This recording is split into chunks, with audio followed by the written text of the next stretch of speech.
No one watching that live broadcast expected history to be made. Not the host, not the audience, not even the man who had just spoken the words that froze the entire studio. All anyone heard was laughter, a few claps, a few uncomfortable smiles, and then the sentence that changed everything. Sit quiet, actor. This conversation requires depth. The words weren't shouted. They weren't angry. They were worse, dismissive. The camera cut wide across the stage. Bright studio lights. A full audience. Millions watching at home. This wasn't a movie scene. This wasn't scripted drama. This was live television. For a moment, the crowd didn't know how to react. Some people laughed, thinking it was a joke. Others glanced around, unsure whether they had just witnessed something they weren't supposed to. And then the camera found Chuck Norris. He didn't flinch. No raised eyebrows, no forced smile, no defensive laugh. He simply sat there still. The kind of stillness that doesn't come from fear, but from control. In that silence, something strange happened. The room began to feel heavier. Because people weren't watching a celebrity anymore. They were watching a man decide who he was going to be in the next 10 seconds. The host shifted uncomfortably in his chair. A producer whispered something off camera. The applause died out faster than it had begun, and Chuck Norris remained quiet. Not because he had nothing to say, but because he was choosing when to say it. That pause, just a few seconds long, would later be replayed millions of times online. Not for what was said, but for what wasn't. Because in that moment, everyone expected one thing: an argument, a sharp comeback, an emotional reaction. That's what live TV feeds on. But Chuck didn't give them that. He looked forward calmly, hands resting on his knees, eyes steady, as if the insult had never reached him. And that confused people far more than anger ever could. Have you ever seen someone get publicly disrespected? And instead of reacting, they became even more powerful by staying silent. Because what happened next wasn't loud, it wasn't dramatic. There was no shouting. But within minutes, the entire tone of the show, and the way millions of people saw that moment, would completely change. And by the time the broadcast ended, no one remembered the insult. They remembered the response. Stay with me, because what Chuck Norris did next stunned everyone watching live. Before the silence, before the tension, before millions replayed the moment again and again, everything felt normal. The studio lights glowed warm and steady, reflecting off polished floors and glass panels. The audience sat relaxed in their seats, some leaning back, others scrolling quietly on their phones while waiting for the next segment to begin. This was supposed to be a smooth broadcast, a respectful conversation, a discussion about influence, belief, leadership, and modern culture. Nothing controversial, nothing confrontational. On stage sat several guests, public figures, speakers, commentators, each introduced with polished bios and confident smiles. And at the end of the row sat Chuck Norris. To most people watching, he wasn't there as a thinker or a voice of insight. He was there as the actor, the action star, the nostalgia name, the familiar face from old movies and internet jokes. The audience clapped politely when his name was announced, not loudly, not dismissively either, just enough to acknowledge him before their attention drifted back to the main speakers. Chuck noticed, but he didn't react. He wore a simple dark jacket, no flashy accessories, no attempt to stand out. His posture was relaxed, hands folded calmly, listening more than speaking. While others leaned forward to jump into the conversation, Chuck waited. That was his nature. The host guided the discussion carefully, nodding along as the main speaker, T.D. Jakes, spoke confidently, commanding the room with rhythm and authority. His words came easily. The audience responded naturally. This was his world, a place where presence mattered, where voice equaled power. Chuck listened quietly, occasionally nodding, not interrupting, not forcing his way into the moment. To the cameras, he looked passive. To people who understood discipline, he looked patient. As the conversation continued, the tone remained calm. Ideas were exchanged, points were made. The audience followed along comfortably. No one sensed what was coming. Because moments like this never announce themselves. They arrive quietly, disguised as routine. That's what makes them dangerous. When people feel comfortable, they stop watching closely. They assume respect will naturally exist. They believe professionalism will protect everyone in the room. But comfort is exactly where disrespect hides best. At one point, the host turned slightly toward Chuck. "Would you like to add anything to this?" he asked casually. It wasn't dramatic, just a normal transition. Chuck leaned slightly forward, preparing to speak, not to argue, not to challenge, just to share his perspective. And that was when the atmosphere shifted. subtly at first, barely noticeable. Before Chuck could finish his first sentence, T.D. Jakes leaned forward, smiling, but not warmly. It was the kind of smile that doesn't reach the eyes. A smile of authority. The audience chuckled lightly, assuming another humorous exchange was coming. Live television often thrived on moments like that. But Chuck paused. He stopped speaking and waited. Because something about the tone felt different. There was a quiet hierarchy forming on that stage, one that hadn't been spoken aloud yet, but was already being understood. Some voices were meant to lead, others were meant to listen. And in that unspoken hierarchy, Chuck Norris had just been silently placed at the bottom. Most people in that position rush to prove themselves. They interrupt back, they raise their voice, they fight for relevance. Chuck didn't. He simply leaned back again, eyes calm, expression unreadable. As if he already knew. This moment wasn't about being heard. It was about what was about to be revealed. Because sometimes, the calm before the moment isn't peace. It's the final breath before everything changes. And when the next words were spoken on that stage, the entire audience would realize they had just crossed from conversation into something far more unforgettable. Have you ever seen a moment that felt ordinary, right before it became something you could never forget? The interruption came so casually that at first, many people didn't even realize what had happened. Chuck had barely begun his thought, just a calm opening sentence, nothing confrontational, when T.D. Jakes lifted one hand slightly. Not sharply, not angrily, just enough to stop him. "Let me jump in here," he said, his tone smooth, practiced. The audience chuckled politely. On live television, interruptions weren't unusual. They often passed unnoticed. Chuck nodded once and leaned back, still calm, still respectful. But then the comment followed, quieter than expected, yet sharp enough to cut through the studio air. "Sit quiet, actor. This conversation requires depth." For half a second, the words didn't register. Then they did. A ripple passed through the room. Some people laughed again, unsure whether it was meant as humor. Others shifted in their seats. A few faces tightened, instinctively sensing something wasn't right. The camera cut briefly to the audience, a woman covering her mouth, a man glancing sideways at his friend. Then the lens returned to Chuck Norris. And this time, everyone was watching him. Because moments like this reveal people. Would he laugh it off? Would he snap back? Would he try to defend his intelligence, his reputation, his worth? The insult hadn't attacked his career. It had attacked his place. "Actor, stay quiet. You don't belong in this conversation." That was the message. The kind of disrespect that doesn't shout, it dismisses. Chuck's jaw tightened slightly, just enough to show he had heard every word. But he didn't move. Not his hands, not his posture, not his voice. He simply looked forward. The host froze, a smile half formed and unsure. A producer could be seen signaling nervously from off camera.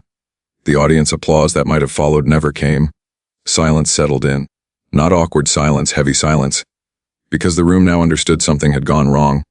This wasn't playful banter. This was hierarchy being enforced publicly.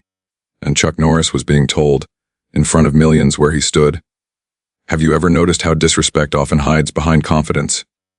How it arrives dressed as authority, disguised as intelligence? The speaker continued talking, moving on as if nothing unusual had happened. But the energy had shifted. People weren't listening to the message anymore. They were watching the man who had been silenced. Chuck breathed slowly. In through the nose, out through the mouth. Years of discipline lived in that breath. Most men would already be boiling inside. Because public humiliation triggers something ancient, the instinct to defend, to dominate, to strike back. But Chuck didn't react, and that confused everyone. Some viewers at home leaned closer to their screens. Others felt secondhand discomfort, that feeling you get when you witness something unfair and don't know how it will end. The cameras lingered on him again, still calm, still unmoved, and that's when something unexpected began to happen. The insult stopped looking powerful, and the silence started looking intentional. Because the longer Chuck stayed composed, the smaller the comment began to feel. What was meant to shrink him was slowly exposing something else entirely. Not his weakness, but the insecurity behind the insult. Have you ever seen a moment where the person who tried to dominate ended up revealing more about themselves than their target? The conversation continued on stage, but it no longer mattered. Everyone knew the real moment hadn't happened yet. It was still coming, because Chuck Norris hadn't responded. And when a man like that stays silent, it's rarely because he has nothing to say. Do you think silence in moments like this is weakness? Or is it the strongest? From the outside, Chuck Norris looked calm, still seated, hands resting lightly on his knees, eyes forward.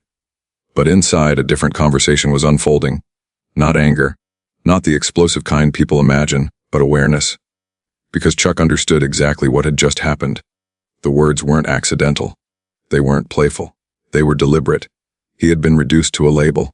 Actor, not thinker, not contributor, not equal, just entertainment. And the truth was, this wasn't the first time. For decades, people had mistaken quiet for simplicity, discipline for ignorance, humility for weakness. They saw the movies. They didn't see the man. They didn't see the years before Hollywood, the discipline of training, the routines built around silence, respect and restraint. The lessons learned not under spotlights, but in environments where words carried consequences. Chuck had spent his life learning one principle above all. You don't respond to disrespect with emotion. You respond with intention. He felt the pull to speak immediately, not to attack, not to embarrass anyone, but to correct the moment. Yet he paused, because reacting too fast gives control to the insult. And Chuck refused to let someone else decide who he was going to be on live television. The cameras hovered. The audience waited. And in that stillness, he asked himself a question most people never stop to ask in moments of conflict. Is this about my ego or about my values? If he fired back quickly, the headlines would be easy. Celebrity clash on live TV. Heated exchange shocks audience. Noise, but noise fades. And Chuck didn't want noise. He wanted clarity, so he listened. Not just to the words being spoken on stage, but to the room itself. He noticed how the laughter had disappeared, how people avoided eye contact, how the host's voice wavered slightly as he tried to steer the conversation forward. The room felt uncomfortable now, and discomfort is powerful, because discomfort forces reflection. Chuck understood something important in that moment. The audience wasn't deciding who was right. They were deciding who was composed, and composure is contagious. Most people think strength shows up loud, but real strength often arrives quietly and waits. He thought of all the times he'd been taught to pause before action. In training, in life, in moments where 1 second of restraint prevented years of regret. This was one of those moments. If he spoke now, he needed to speak not as a performer, but as a man, not to win applause, but to restore balance. Because this wasn't about proving intelligence. It was about reminding everyone watching what respect actually looks like. The conversation on stage continued, but it barely registered in Chuck's mind. He wasn't rehearsing insults. He wasn't preparing clever lines. He was deciding the tone of his response. Would it be defensive, or would it be grounded? Would it divide the room, or unify it? That decision mattered more than the words themselves. Have you ever noticed how some people walk away from conflict louder, but smaller, while others leave without raising their voice, yet somehow grow in the eyes of everyone who witnessed it? Chuck chose the second path. He straightened slightly in his chair. Not dramatically, just enough to signal readiness, not confrontation, presence. The host finally noticed. He hesitated for a brief moment, sensing the shift. "Mr. Norris," he said carefully, "would you like to respond?" The room went still again.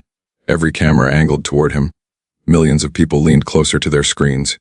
This was it, the moment where everything could tip toward chaos, or toward something far more unforgettable. Chuck didn't rush. He didn't sigh. He didn't smile. He took one slow breath, and in that breath lived decades of discipline. Because what he was about to say wouldn't just answer an insult. It would define the entire night, and possibly how millions would remember him long after the broadcast ended. If you were in his place, humiliated publicly, with every eye watching, would you speak from emotion or from principle?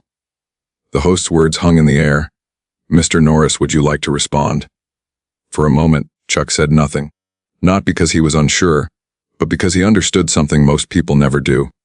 Once you speak, the moment belongs to your words. Until then, it belongs to your presence. He leaned forward slightly, adjusting the microphone with slow, deliberate movement. Not rushed, not tense, calm. The kind of calm that makes a room pay attention. When he finally spoke, his voice wasn't loud. It didn't need to be. "I didn't come here to debate anyone," Chuck said evenly. "I came here to listen." A few people nodded instinctively. The tension softened just slightly. Then he continued. "But listening only works," he said, pausing, "when everyone in the room is allowed the same respect. No accusation, no finger pointed. Just a statement of principle." The audience grew quiet. Even the cameras seemed to linger longer than usual. Chuck turned his gaze briefly toward T.D. Jakes, not challengingly, not aggressively, just directly. When someone speaks, he said, we don't measure their worth by their title. Actor, pastor, host, audience, none of it mattered. We measure it, Chuck continued, by how they treat others when they believe they hold authority. The room shifted, not dramatically, but unmistakably. Because something important was happening. This wasn't a comeback. It was a mirror. Chuck wasn't defending himself. He was reframing the moment. He let the silence sit again, long enough for the words to land, long enough for discomfort to do its work. Then he added, calmly, I've spent my life learning that strength isn't proven by speaking over people. A few heads in the crowd nodded slowly. It's proven by knowing when to listen and when to speak with restraint. The host swallowed. No one interrupted him this time. Chuck glanced toward the audience, not seeking approval, but acknowledging them. Everyone watching tonight, he said, comes from different backgrounds, different beliefs, different professions. He paused. But respect doesn't belong to one profession. The air felt heavier now, not with tension, but with recognition. Because people weren't hearing an actor talk. They were hearing a man articulate something they'd felt their entire lives. Being talked over, being dismissed, being labeled before being heard. Chuck returned his gaze forward.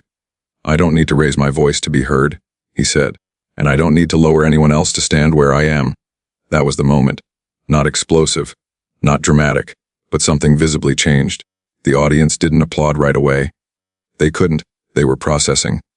T.D. Jakes shifted slightly in his chair. The confidence he'd carried earlier seemed unsettled, not attacked but challenged by contrast. Because Chuck hadn't humiliated him. He had outgrown the insult. The host finally spoke softly this time. Thank you, Mr. Norris. And for the first time that night, his tone carried respect. A few seconds passed, then a single clap, then another. Then the applause rose, not wild, not chaotic, but steady, sincere. Chuck didn't smile. He didn't bow. He simply nodded once and leaned back into his seat, as if the moment had already passed for him. But for everyone else, it was just beginning.